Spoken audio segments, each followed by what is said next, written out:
Hello everyone, the digital ক্রিয়েটারে আপনাদেরকে স্বাগতম। আমরা আরও একটি নতুন ভিডিও নিয়ে চলে এসেছি। আজকে আমরা যে টপিক নিয়ে কথা বলবো সেটি হচ্ছে আধার কার্ডের সাথে ডকুমেন্টস আপডেট। তোমরা জানো অনেক দিন আগেই সরকার নিয়ম করেছিল যে আধার কার্ডের সাথে ডকুমেন্টস আপডেট করতে হবে। তাই 14 তারিখে যে লাস্ট ডেট দিয়েছে 14/6/2023 যে লাস্ট ডেট দিয়েছে, তার আগে ডকুমেন্টস আপডেট আধার কার্ডের সাথে অবশ্যই করতে হবে। তো আমরা আজকে সেই টপিক নিয়েই কথা বলবো। তার আগে তোমাদেরকে কিছু কথা আমি বলে রাখি। 14 তারিখ লাস্ট ডেট মানে এটা নয় যে তুমি 14 তারিখের পরে ডকুমেন্টস আপডেট করতে পারবে না, এটা নয়। 14 তারিখের আগে পর্যন্ত যদি ডকুমেন্টস আপডেট করো তাহলে সেটা ফ্রি। 14 তারিখের পরে যদি করো তাহলে সেটা টাকা লাগতে পারে বা টাকা কাটবে যদি তুমি ডকুমেন্টস আপডেট করতে যাও। এরপর আরও কিছু জিনিস বলি। যদি তুমি তোমার আধার কার্ডের সাথে ডকুমেন্টস আপডেট বাড়িতে বসে বসে করো তাহলে ফ্রি। এরপর যদি তুমি আধার কার্ডের সাথে ডকুমেন্টস আপডেট কোনো অনলাইন সেন্টারে গিয়ে করো তাহলে অবশ্যই তাদের চার্জ লাগবে। এরপর যদি তুমি তোমার আধার কার্ডের সাথে ডকুমেন্টস আপডেট যদি তুমি আধার সেন্টারে গিয়ে করো, আধার সেন্টারে গিয়ে যদি করো তাহলে সরকারের যে নিয়ম অনুসারে যে টাকা নেয় আধার সেন্টারে সেই টাকা অবশ্যই লাগবে। অনলাইন সেন্টারে গিয়ে করলে ওদের যে চার্জ সেটা লাগবে। আধার সেন্টারে গিয়ে যদি করো তাহলে সরকারের যে নিয়ম অনুসারে যে আধারের কাজ করলে যে টাকা লাগে সেই টাকা তোমাকে অবশ্যই পে করতে হবে। তো মোবাইলের মাধ্যমে বা ল্যাপটপে তুমি কিভাবে তোমার আধার কার্ডের ডকুমেন্টস আপডেট করবে সেটা নিয়েই আমরা আজকে কথা বলবো। এরপর বলি যে এটা কেন করতে হবে। ম্যাক্সিমাম 9 থেকে 10 বছর আগে যারা আধার কার্ড বানিয়েছিলে বা আধার কার্ড করেছিলে তারা বা তাদের কোনো রকম প্রমাণপত্র ছাড়াই আধার কার্ড হয়েছিল। তাই এখন সরকার নিয়ম করেছে তোমার আধার কার্ডের সাথে ডকুমেন্টস আপডেট করতে হবে। না হলে তুমি যদি ডকুমেন্টস আপডেট না করো পরবর্তীকালে তোমার আধার নিয়ে অনেক রকম সমস্যা হতে পারে। তুমি অনেক সুযোগ সুবিধা থেকে তাই আধার কার্ডের সাথে ডকুমেন্টস আপডেট করা অবশ্যই প্রয়োজনীয়। তো চলো বন্ধু, আমরা আজকে আধার কার্ডের সাথে ডকুমেন্টস আপডেট করব।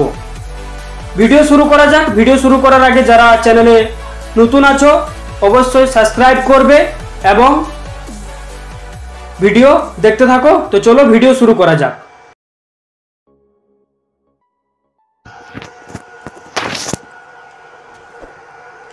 তো চলো ফ্রেন্ড, স্ক্রিনের মধ্যে চলে এসেছি। আমরা প্রথমেই আমাদের যে গুগল ক্রোম আছে মোবাইলে বা ল্যাপটপে সেই গুগল ক্রোম আমরা প্রথমে ওপেন করে নেব। গুগল ক্রোম ওপেন করার পর তোমরা প্রথমে সার্চ করবে UIDAI। আমি গুগল ক্রোম খুলে নিয়েছি এবং আমি প্রথমে সার্চ করব। আমি এখানে সার্চ অপশনে যাচ্ছি এবং এখানে সার্চ করছি UIDAI.gov.in সার্চ করে নেব।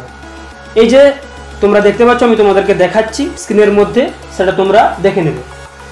সার্চ করার পর এরকম ইন্টারফেস আসবে। এরকম ইন্টারফেস আসার পর তোমার যে ভাষা বা যে ল্যাঙ্গুয়েজ তুমি সিলেক্ট করে নেবে। আমি এখানে ইংলিশ সিলেক্ট করে নিলাম। তার পরবর্তীকালে যে পেজ আসবে সেটি হচ্ছে এটি।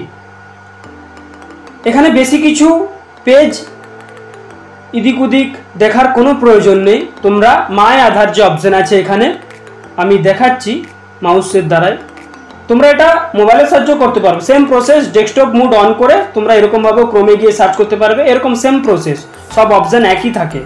মাই আধারে গিয়ে তোমরা ডাউনলোড আধার যে অপশন সেটা তোমরা চুজ করে নেবে বা ক্লিক করে নেবে। এখানে দেখো নেক্সট পেজ এরকম আসবে, ওয়েলকাম টু মাই আধার। এখানে লগ ইন অপশন আছে, তো তোমরা লগ ইন অপশনে ক্লিক করে নেবে। লগ ইন অপশনে ক্লিক করার পর তোমাদের যে আধার নাম্বার সেই আধার নাম্বার তোমরা এখানে দেবে। এটি একমাত্র সম্ভব শুধুমাত্র তাদেরই যাদের আধার কার্ডের সাথে মোবাইল নাম্বার লিঙ্ক করা আছে। শুধুমাত্র তারাই এই ওয়েবসাইট থেকে আধার কার্ডের সাথে ডকুমেন্টস আপডেট করতে পারবে। যাদের মোবাইল নাম্বার আধার কার্ডের সাথে লিংক করা নেই তারা কিন্তু এই ওয়েবসাইটে গিয়ে আধার কার্ডের সাথে ডকুমেন্টস আপডেট করতে পারবে না। তাই যাদের মোবাইল নাম্বার লিংক আছে আধার কার্ডের সাথে তারাই একমাত্র এই ওয়েবসাইটে গিয়ে আধার কার্ডের ডকুমেন্টস আপডেট করতে পারবে। তো এরপর তোমরা তোমাদের যে আধার নাম্বার সেটি তোমরা এখানে লিখবে।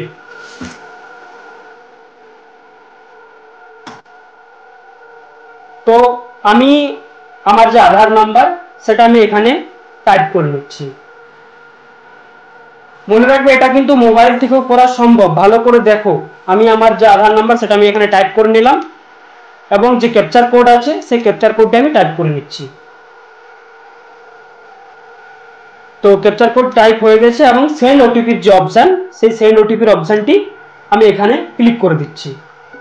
তো চলো সেন্ড ওটিপি হচ্ছে।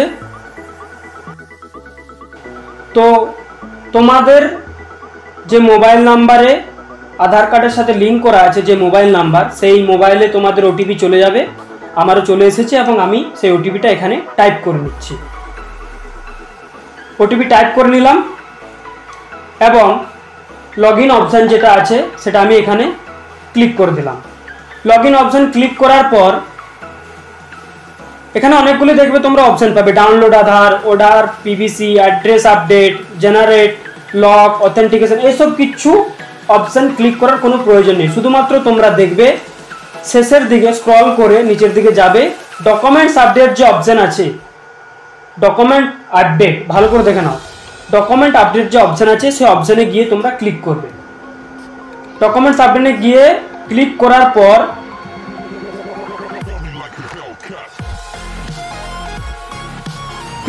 পর এরকম ইন্টারফেস আসবে, ঠিক এরকম। কিছু করার দরকার নেই, শুধুমাত্র নেক্সট অপশান ক্লিক করবে। নেক্সট অপশান ক্লিক করার পর আবার নেক্সটে ক্লিক করবে। তোমাদের এখানে যে ডিটেলস আধার কার্ডে সেই ডিটেলসটা শো করবে, আমি ব্লার করে দিয়েছি। তোমাদের যে আধার কার্ডের ডিটেলস সেটা শো করবে এবং এখানে চেকবক্সে ক্লিক করার পর আবার নেক্সট অপশানে ক্লিক করবে। ভালোভাবে দেখে নেবে যে আধার কার্ডের সাথে যে ডকুমেন্টস তুমি এখানে দেবে, আধার কার্ডের সাথে যে ডকুমেন্টসটা তুমি আপডেট করবে সেই ডকুমেন্টসের সাথে আধার কার্ডের সব কিছু স্পেলিং, আধার কার্ডের যে নামের স্পেলিং, অ্যাড্রেসের যে স্পেলিং, ডেট অফ বার্থ সব কিছু ঠিকঠাক আছে কিনা দেখে নেবে। তারপরে তোমরা চেকবক্সে ক্লিক করবে। চেকবক্সে ক্লিক করার পর নেক্সট বাটনে ক্লিক করবে। নেক্সট বাটনে ক্লিক করার পর এখানে এরকম একটি ইন্টারফেস আসবে। তোমরা কীরকম ভাবে ডকুমেন্টসে যে ডকুমেন্টসটা দেবে সেই ডকুমেন্টসটা তোমরা জেপিজি নাকি পিএনজি নাকি পিডিএফ সেই অপশনগুলো তোমরা এখানে দেখতে পাবে। এরপর তোমরা কি দিতে চাইছো, ভোটার কার্ড, প্যান কার্ড, কি দিতে চাইছো সেটা তোমরা এখানে চুজ করে নেবে। তো আমি ভোটার কার্ড চুজ করে নিচ্ছি, ওকে করে দিলাম চুজ করার পর, এবং নেক্সট অপশনেও আমি ভোটার কার্ড চুজ করে নিচ্ছি কারণ আমি ভোটার কার্ড দিয়ে ডকুমেন্টস আপডেট করব। চুজ করে নিলাম। এরপর তোমরা তোমাদের যে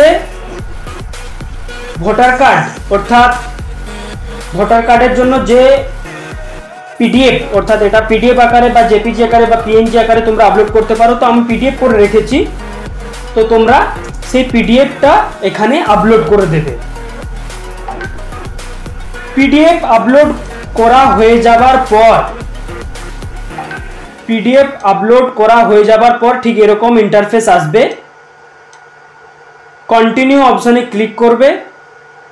পিডিএফ আপলোড হয়ে গেল, এরকম অপশনে কন্টিনিউ টু আপলোড এখান থেকে তোমরা চুজ করে নিলে। চেকবক্স আছে সেই চেকবক্সে ক্লিক করে নিলে এবং নেক্সট অপশনে ক্লিক করে নিলে। তারপর ওকে করার পর this service is free of cost till 14/6/2023 তারিখ পর্যন্ত ফ্রি। এটা কেমনভাবে ফ্রি সেটা তোমাদেরকে আমি বলে দিয়েছি। তারপর তোমরা নেক্সট অপশনে ক্লিক করে দিলে এবং সাবমিট করে দিলে। সাবমিট হয়ে গেল। ডাউনলোড করে নিলে রিসিভ কপি ডাউনলোড করে যাওয়ার পর বা হয়ে যাওয়ার পর হয়ে গেল যে কাজ, সেই কাজ হয়ে গেছে। এরপর তোমরা স্ট্যাটাসে গিয়ে আধারের যে স্ট্যাটাস এখানেই দেখতে পাবে। ডকুমেন্টস আপডেটের পাশা প্রথম দিকেই ছিল আধার কার্ডের ডকুমেন্টস আপডেট বা স্ট্যাটাস চেক, সেই অপশনে গিয়ে তোমরা এসআরএন নাম্বার দিয়ে তোমরা ওখান থেকে চেক করতে পারবে যে হ্যাঁ তোমাদের ডকুমেন্টস আপডেট হয়েছে কিনা। তো ভিডিও যদি ভালো লেগে থাকে অবশ্যই লাইক করবে, শেয়ার করবে এবং কমেন্ট করবে। পরবর্তীকালে আরও অন্য কিছু ভিডিও নিয়ে দেখার জন্য আমাদের চ্যানেলকে অলে সেট করে রাখো, এবং এখনও পর্যন্ত যারা আমাদের চ্যানেলকে সাবস্ক্রাইব করোনি অবশ্যই সাবস্ক্রাইব করো। ভিডিও ভালো লাগলে অবশ্যই লাইক করবে। Thank you so much, bye by.